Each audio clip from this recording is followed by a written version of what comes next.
안녕하세요. 오늘은 느헤미야의 이야기를 나눠보겠습니다. 느헤미야는 바벨론 포로 생활을 마친 이스라엘 백성이 예루살렘으로 돌아와 무너진 성벽을 재건하고 공동체와 신앙을 회복하는 과정을 담고 있습니다. 느헤미야는 이방 나라에서 높은 관직에 있었지만 하나님의 부르심에 응답해 고향 예루살렘으로 돌아와 백성을 이끌며 성벽을 재건하고 하나님과의 관계를 회복하는 데 큰 역할을 합니다. 자, 이야기를 차례로 살펴보겠습니다. 1. 느헤미야의 부르심과 예루살렘 성벽 재건 결심. 느헤미야는 페르시아 왕궁에서 왕의 술 맡은 관원으로 일하고 있었습니다. 그는 고국 예루살렘이 여전히 폐허 상태이고 성벽이 무너져 있어 백성이 안전하지 못하다는 소식을 듣고 깊은 슬픔에 빠집니다. 그는 하나님께 기도하며 예루살렘을 회복할 수 있도록 인도해 달라고 간절히 구합니다. 그의 기도는 진심 어린 회개와 간구로 가득했으며 하나님의 약속을 다시 붙잡고자 했죠. 이후 느헤미야는 페르시아 왕 아르닥사스다 앞에서 예루살렘 성벽을 재건할 수 있도록 허락을 구합니다.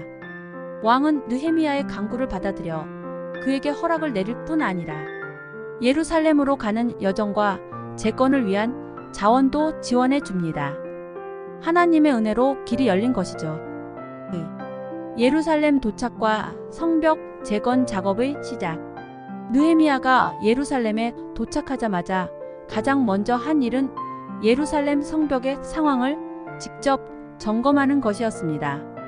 그는 밤에 몰래 성벽을 돌아보며 재건이 얼마나 어려운지 확인했지만 포기하지 않고 백성들에게 성벽을 재건하자고 격려합니다. 백성들은 느헤미야의 결단과 하나님의 도우심을 믿고 함께 일할 것을 결심하게 됩니다.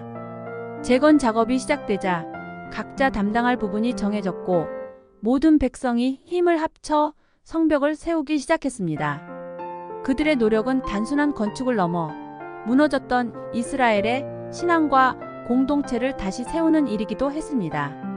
성벽 재건은 하나님의 백성으로서의 정체성을 회복하는 의미가 있었죠. 3. 대적의 방해와 느헤미야의 결단.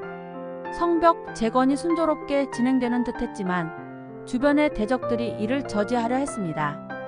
사마리아 사람 산발락과 암몬 사람 도비아는 성벽이 완성되는 것을 싫어하며 느헤미야와 이스라엘 백성을 조롱하고 위협했습니다. 그들은 여호가 올라가도 무너질 성벽이라며 이스라엘 백성의 사기를 꺾으려 했습니다. 느헤미야는 백성들에게 용기를 잃지 말라고 격려하며 한편으로는 무장하여 방어 준비를 하도록 했습니다. 성벽을 쌓는 사람들은 한 손에는 무기를 들고 다른 손으로는 성벽을 쌓으며 밤낮으로 서로 지키며 일했습니다. 이렇게 백성들이 하나가 되어 끝까지 버티며 공사를 계속한 결과 결국 52일 만에 성벽이 완성됩니다. 이는 주변 모든 나라에게 하나님의 도우심을 증거하는 사건이 되었죠. 4. 에스라의 율법 낭독과 백성의 회개. 성벽이 완성된 후 느헤미야는 백성들이 하나님과의 관계를 회복할 수 있도록 하기 위해 에스라와 함께 대규모 집회를 엽니다. 이 자리에서 에스라는 율법을 낭독하며 하나님의 말씀을 백성에게 다시 들려줍니다. 백성들은 그동안 잊고 있던 하나님의 율법을 듣고 감동하며 크게 울기 시작했죠. 그들은 하나님의 말씀 앞에서 자신의 죄를 깨닫고 회개하게 됩니다. 느헤미야는 백성들에게 오늘은 기뻐하며 하나님께 감사하는 날이라고 말하며 하나님의 자비와 은혜를 함께 기뻐하자고 격려합니다. 이날은 백성이 하나님의 말씀 앞에 새로워지고 하나님과의 언약을 다시 세우는 날이 되었습니다. 이후 백성들은 하나님의 말씀을 지키기로 결단하며 하나님께 충성할 것을 맹세하게 됩니다. 5. 이스라엘 공동체의 재정비와 헌신 서약. 율법을 다시 듣고 마음을 새롭게 한 백성들은 하나님께 순종하고 하나님의 명령에 따라 살아갈 것을 서약합니다. 그들은 이방인들과의 혼인을 피하고 안식일을 지키며 성전에서 드리는 제사와 예배를 성실히 지킬 것을 약속합니다. 또한 성전의 유지와 제사장들을 위해 자발적으로 헌금을 드리며 하나님의 집을 돌보는 일에 힘쓰기로 다짐합니다. 이 서약은 단순한 결심이 아니라 하나님과의 언약을 다시 세우는 엄숙한 약속이었습니다. 이로써 이스라엘 백성은 하나님과의 관계를 회복하고 하나님의 백성으로서 거룩한 공동체를 이루려는 의지를 확고히 합니다. 6. 느헤미야의 마지막 개혁과 마무리. 느헤미야는 다시 페르시아로 돌아갔다가 얼마 후 예루살렘으로 다시 돌아옵니다. 그런데 그는 돌아와서 백성들이 이전에 했던 약속을 지키지 않는 모습을 발견하고 크게 실망합니다. 일부 백성은 다시 이방인과 결혼하고 안식일을 어기며 성전의 의무를 소홀히 하고 있었던 것이죠. 이에 느헤미야는 백성들이 약속을 지킬 수 있도록 강력한 개혁을 단행합니다. 느헤미야는 성전을 정결하게 하고 안식일을 엄격히 지키도록 하며 이방인과의 결혼을 금지하여 이스라엘이 하나님 앞에 거룩한 공동체로 서도록 힘씁니다. 그는 백성에게 순종과 경건의 삶을 요구하며 자신이 하나님의 일을 위해 헌신했음을 하나님께 기억해 달라고 간구하며 느헤미야서는 마무리됩니다.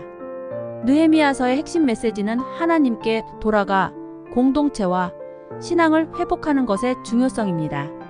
느헤미야는 하나님의 백성이 하나님과의 관계를 회복하고 그분의 말씀에 따라 살아가야 한다는 신념을 가지고 무너진 성벽을 재건하며 신앙과 공동체를 회복하는 데 최선을 다했습니다. 그의 헌신과 지도력은 오늘날에도 믿음의 본보기가 됩니다. 추천 구절. 느헤미야 1장 11절. 주여 구하오니 귀를 기울이사 이 종의 기도와 주의 이름을 경외하기를 기뻐하는 종들의 기도를 들으시고. 느헤미야의 진심 어린 기도로 하나님께 모든 것을 의탁하는 믿음의 모습을 보여줍니다. 느헤미야 4장 14절. 너희는 그들을 두려워하지 말고 지극히 크고 두려우신 줄을 기억하라. 성벽 재건 중 방해를 받을 때 느헤미야가 백성들을 격려하며 하나님을 신뢰하라고 외치는 말입니다. 느헤미야 8장 10절. 여호와로 인하여 기뻐하는 것이 너희의 힘이니라. 하나님의 말씀을 듣고 회개하는 백성에게 기쁨이야말로 그들에게 주어진 힘이라는 중요한 메시지를 전달합니다.